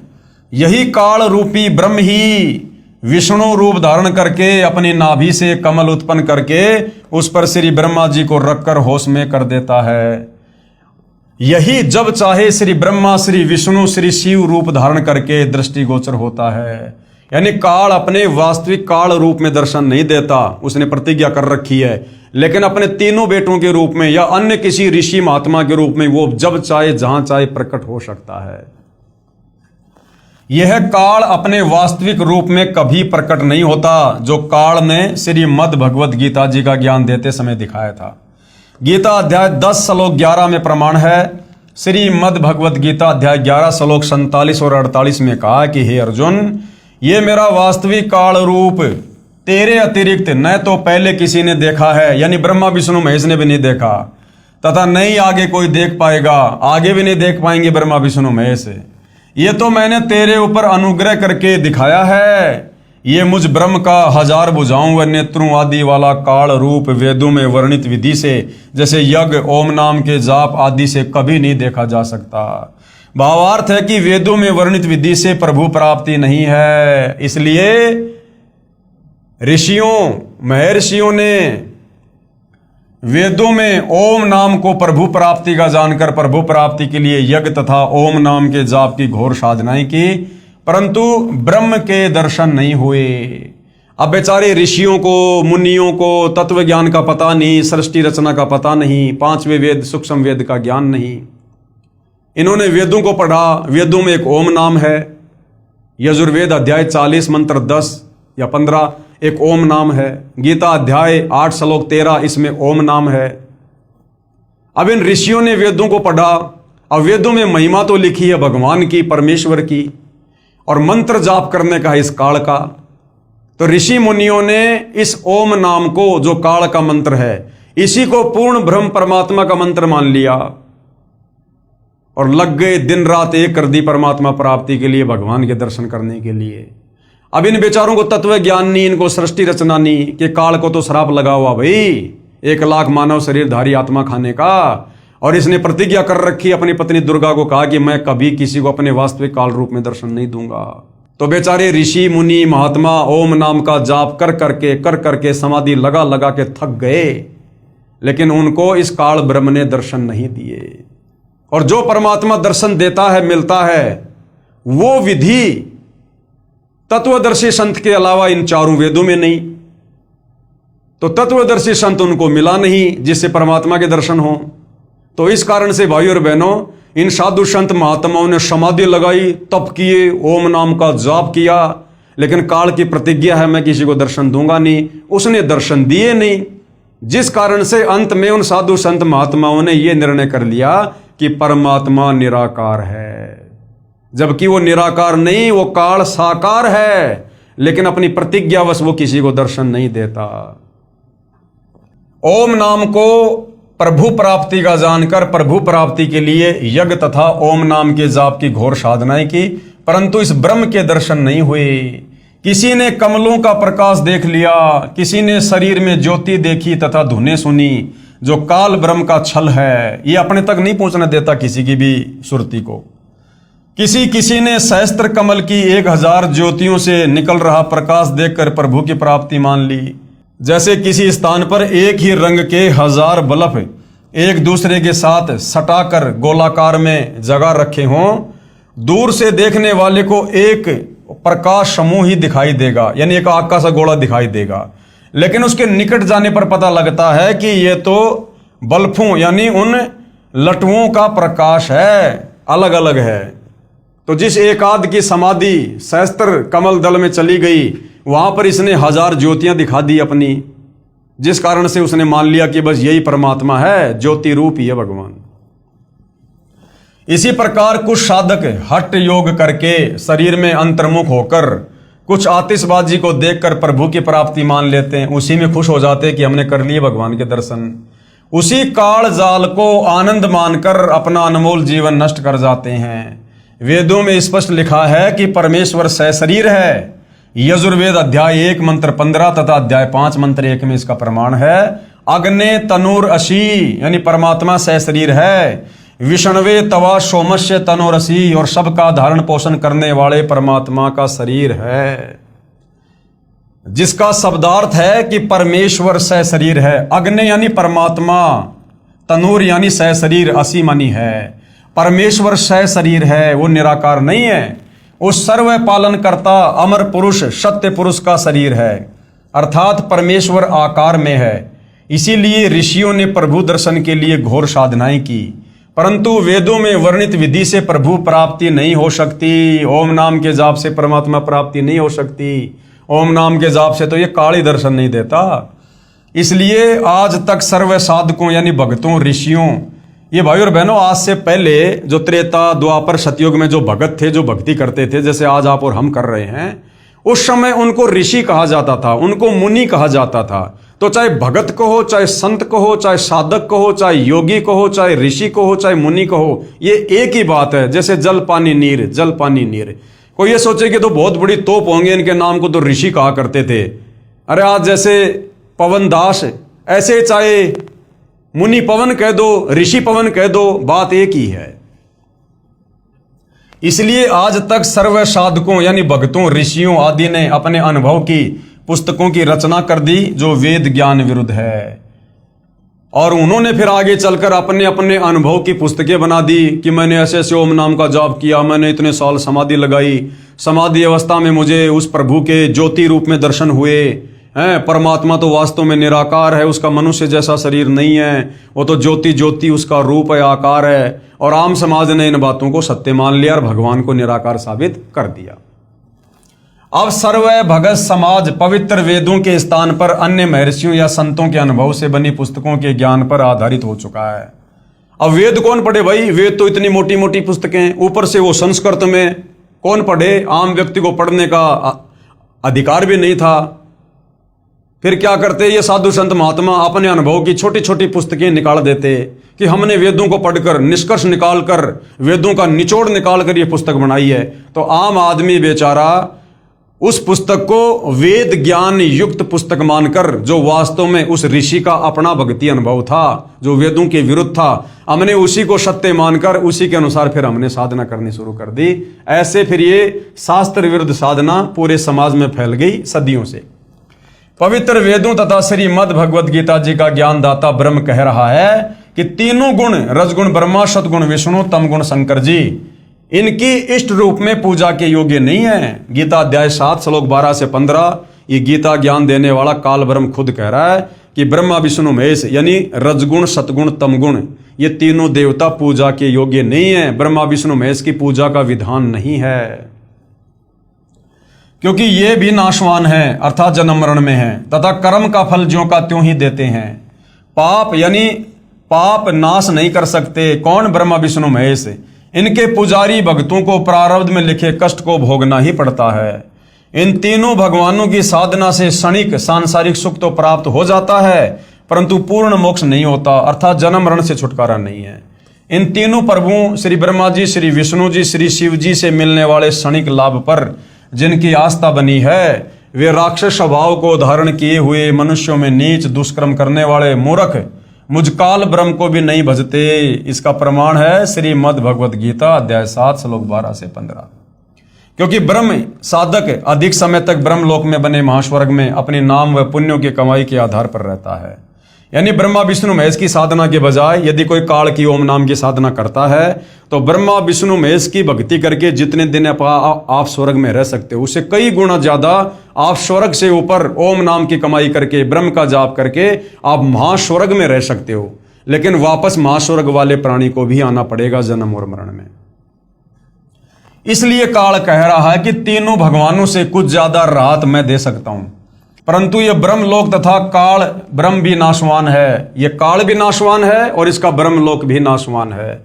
गीता अध्याय 8 श्लोक 16 में कहा कि ब्रह्मलोक तक सर्वलोक नाशवान है, तथा गीता अध्याय 2 श्लोक 12 तथा अध्याय 4 श्लोक 5 में स्वयं गीता ज्ञानदाता ब्रह्म कह रहा है कि मेरी भी जन्म और मृत्यु होती है अर्जुन, मेरी भी जन्म और मृत्यु होती है, अर्थात मैं भी नाशवान हूं।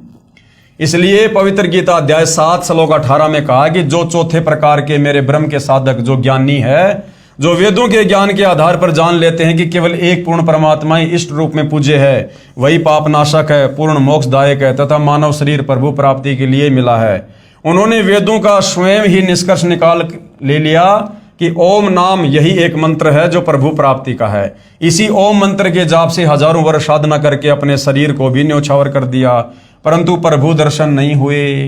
अन्य उपलब्धियां हो गई, कुछ सिद्धियां प्राप्त हो गई तथा स्वर्ग महास्वर्ग आदि में उच्च पद प्राप्त हो गए। फिर भजन कमाई तथा पुण्यों की कमाई समाप्त होने पर पुनः जन्म मरण तथा 84 लाख प्राणियों के शरीर में घोर कष्ट तथा नरक में पाप कर्म का फल भोगना ही पड़ रहा है। पवित्र यजुर्वेद अध्याय 40 मंत्र 10 तथा पवित्र गीता अध्याय 4 श्लोक 34 में उपरोक्त दोनों शास्त्रों का ज्ञान दाता ब्रह्म कह रहा है कि उस पूर्ण परमात्मा के विषय में मैं काल रूपी ब्रह्म नहीं जानता। उस परमेश्वर के विषय में कि जहां जाने के बाद साधक लौटकर संसार में नहीं आता, जन्म मरण नहीं होता, उस परमेश्वर के विषय में पूर्ण जानकारी अर्थात तत्व ज्ञान तथा उस परमेश्वर की प्राप्ति की विधि अर्थात पूर्ण मोक्ष मार्ग की जानकारी के लिए तत्वदर्शी संतों की खोज कर 21 ब्रह्मांड के स्वामी काल ने अपना निष्कर्ष दे दिया पूरा गीता ज्ञान देकर कि भाई मेरी साधना का मंत्र है ओम, और मैं रहता हूं ब्रह्मलोक में, और ओम नाम की कमाई करके साधक मेरे ब्रह्मलोक में आ जाएगा। ब्रह्मलोक में स्वर्ग से ज्यादा आनंद है, मौज मस्ती है, ज्यादा समय रहेगा। लेकिन ब्रह्मलोक पर्यंत सारे लोक पुनरावर्ती में है। ब्रह्मलोक में आया हुआ साधक भी अपना कर्म भोगकर वापस नीचे पृथ्वी पर जाएगा, गधा कुत्ता बनेगा, जन्म मरण का कष्ट सहेगा, कभी नरक में जाएगा। फिर कह रहा है यदि तेरे को पूर्ण मुक्ति चाहिए, पूर्ण मोक्ष चाहिए, परम शांति चाहिए, तो चाहता कि मैं कभी ना जन्मूं, मैं कभी ना मरूं, कभी बूढ़ा ना हूं, कोई काम धंधा ना करना पड़े, सदा मैं अविनाशी रहूं, सारे ठाट बाट हों, जहां पर 84 लाख योनियां ना हो, कोई नरक ना हो, जन्म मरण ना हो, तो उसके लिए कह रहा भैया तू तत्वदर्शी संत की शरण में चला जा। गीता अध्याय 4 श्लोक 34। वो तत्वदर्शी संत तुझे परमात्मा की भक्ति बताएगा। वो तत्वदर्शी संत ही तुझे पूरा आध्यात्मिक ज्ञान देगा, पूरी सृष्टि रचना बताएगा, मुझकाल के विषय में भी बताएगा, मैं क्यों जन्मता हूं, क्यों मरता हूं, मैंने सतलोक में क्या गलती करी थी, क्यों मेरे किस ब्रह्मांड में कोई भी प्राणी सुखी नहीं है, क्यों यहां पर जन्म मरण का रोग लगा हुआ है, क्यों 184 योनि में सब लोग पीड़ा भोग रहे हैं। ये बातें तुझे वो तत्वदर्शी संत ही बताएगा। तो गीता ज्ञानदाता काल ब्रह्म ने ऑप्शन छोड़ दिया कि भैया कंप्लीट मोक्ष मार्ग, कंप्लीट भक्ति विधि मुझ काल ब्रह्म को भी नहीं पता है, इसके लिए तो किसी तत्वदर्शी संत की शरण में जा। तो आज भाई और बहनों वह तत्वदर्शी संत सतगुरु रामपाल जी हैं। बहुत बड़ा मौका, जबरदस्त सुअवसर है। फिर जैसे वे साधना बताएं वैसे कर, उसके पश्चात उस परम पद परमेश्वर की खोज करनी चाहिए, अर्थात सतलोक के लिए भक्ति जी जान से करनी चाहिए, जिसमें गए हुए भगत फिर लौटकर संसार में नहीं आते, यानी मेरे वाले संसार में 21 ब्रह्मांड में नहीं आते, जो सतलोक चले जाते हैं, अर्थात पूर्ण मोक्ष प्राप्त करके सदा के लिए जन्म मृत्यु तथा 84 लाख योनियों के कष्ट तथा नरक की पीड़ा के कष्ट से मुक्त हो जाते हैं, तथा पूर्ण शांति प्राप्त करके शाश्वत स्थानम अविनाशी लोक अर्थात सतलोक को प्राप्त हो जाते हैं। इसका प्रमाण गीता जी अध्याय 15 श्लोक 1 से 4 तत्वदर्शी संत की यहाँ पर पूरी तरह से पहचान बताई गई है, तथा गीता अध्याय 18 श्लोक 62 और ऋग्वेद मंडल 1 सूक्त 24 मंत्र 1 और 2 में। तत्वदर्शी संत के न मिलने के कारण सभी ऋषिजन यानी सभी भगत, त्रेता सतयुग और द्वापर वाले सभी ऋषिजन यानी भगत जन वेदों अनुसार साधना करके भी महाकष्ट में ही रह जाते हैं। इसलिए गीता अध्याय 7 श्लोक 18 में कहा है कि जो ज्ञानी आत्मा है वे है तो अच्छी, क्योंकि प्रभु प्राप्ति के लिए तन मन धन से वेदों अनुसार साधना करते हैं, परंतु वे भी मुझ काल ब्रह्म की अनुतमाम यानी अति घटिया गति अर्थात साधना से मिलने वाले लाभ पर ही आश्रित हैं, क्योंकि वो चारों वेदों का निष्कर्ष निकाल लेते हैं। चारों वेदों में केवल एक ओम मंत्र है, इसी को परमात्मा का मानकर वो तन मन धन से भक्ति पर लग जाते हैं, परंतु ओम नाम के कारण वो ब्रह्मलोक में आ जाते हैं और ब्रह्मलोक से फिर नीचे अपना कर्म भोगने के लिए जाते हैं, जिससे इनका पूर्ण मोक्ष नहीं हो सकता। जन्म मृत्यु तथा नाना प्राणियों के शरीर में तथा नरक में कर्म आधार से कष्ट कभी समाप्त नहीं हो सकता, इस काल ब्रह्म की वेदों अनुसार साधना से। ज्योति निरंजन अर्थात काल रूपी ब्रह्म ने कसम खाई है कि मैं कभी भी किसी को किसी भी साधना से अपने असली काल रूप में दर्शन नहीं दूंगा। इसलिए यही काल रूपी ब्रह्म ही अपने पुत्रों ब्रह्मा विष्णु शिव के रूप में दिखाई देकर नाना लीला करता है, ये चरित्र करता है, जिस कारण से अन्य जन सोचते हैं कि ये लीला भगवान विष्णु ने की है, कभी कहते हैं कि ये लीला श्री ब्रह्मा ने की है, कभी कहते हैं कि ये लीला श्री शिव ने की है। जैसे आम व्यक्ति कहता है कि श्री ब्रह्मा जी की उत्पत्ति श्री विष्णु जी की नाभि से, नाभि कमल पर हुई, उस समय श्री विष्णु जी के रूप में काल ने अपनी नाभि के कमल प्रकट किया था। तो ऐसे ये काल अपने तीनों पुत्रों का रूप बनाकर तरह तरह की लीला करके और भक्तों को भ्रमित रखता है। ब्रह्मा पुराण यानी सृष्टि वर्णन नामक अध्याय में श्री लोमय ऋषि, जिसे सूत जी भी कहा जाता है, इन्होंने अपने गुरुदेव श्री व्यास ऋषि से सुना ज्ञान कहा है कि व्यास जी ने श्री नारद जी से सुना तथा श्री नारद जी ने अपने पिता श्री ब्रह्मा जी से जानकारी प्राप्त की थी। श्री ब्रह्मा जी को स्वयं ज्ञान नहीं कि मैं कहां से उत्पन्न हुआ। श्री देवी महापुराण 3रा स्कंद, ब्रह्मा खुद कह रहा कि बेटा नारद मुझे पता नहीं मैं कमल के फूल पर कैसे आ गया, कौन मेरा माँ है, कौन मेरा बाप है, मुझे कुछ पता नहीं। ब्रह्मा जी को खुद अपनी उत्पत्ति का नहीं पता, ब्रह्मा भला सृष्टि की उत्पत्ति कैसे करेगा। श्री देवी महापुराण 3रे स्कंद में साफ साफ लिखा हुआ, 6ठा अध्याय 3रा स्कंद।